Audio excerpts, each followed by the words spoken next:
wash your hands probably before you handle your chicken.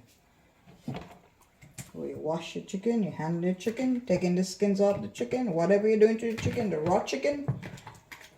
Remember not to put raw with cook. You get bacteria. Now this is just some vinegar in on this chicken to help cut down some of the any bacteria that form in the chicken, or cut down some of the calories.